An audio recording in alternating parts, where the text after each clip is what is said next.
অনেক স্বপ্ন দেখেছিলাম। এই যে সবুজ ফসল এখন তো পেকে সোনালী হয়ে গেছে, ধান কাটার উৎসব চলতেছে গ্রাম বাংলায়। অনেক এক্সপেকটেশন ছিল এই সিজনটা নিয়ে, আপনাদের সঙ্গে আমি অনেক কিছু শেয়ার করবো, সুন্দর সুন্দর ভিডিও দেখাবো। আমার গ্রাম, আমার গ্রামের যে চিরচরিত একটা রূপ প্রকৃতি, সেটা আপনার সঙ্গে তুলে ধরবো, অনেক কিছু দেখাবো, অনেক কিছু বলবো। কিন্তু সেটা আর এইবার হইলো না, আমার দ্বারা সম্ভব হইলো না।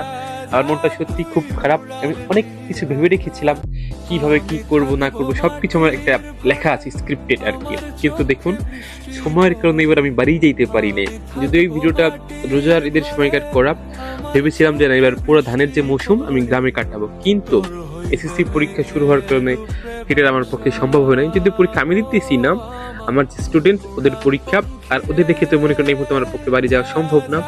তাই আমার আসলে আর গ্রামে যাওয়া হয় নাই, আর আপনাদের সঙ্গে ভিডিওগুলো আমি দেখাইতে পারি নাই আর কি। আমার গ্রামকে আমি আপনাদের সঙ্গে তুলে ধরতে চাই, আপনাদের সামনে দেখাতে যে আমার গ্রামটা আসলে কত সুন্দর।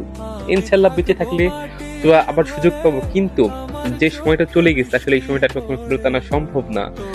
যে একটা পরিবেশ আমি শুধু বাড়ি ফোন দিয়ে শুনতাম, দেখতাম যে বৃষ্টি আসতেছে, সবাই দৌড়াদৌড়ি অবস্থা, ধান ঘরে ওঠানো বা একবার ওয়েট করা, এই সময়টা আসলে আমি খুব মিস করেছি। আর মনটা খুব খুব বেশি খারাপ। অনেক কিছু ভেবে রেখেছিলাম, তো আসলে এই জন্যই বলা হয় যে অতিরিক্ত কোনো কিছুই ভাবা ঠিক না। আর আমার আবেগ বেশি, তাই আমি সবকিছু বেশি কল্পনা করি, হয়তো সেই জন্যই আসলে এরকমটা আমার সঙ্গে এবার হতো।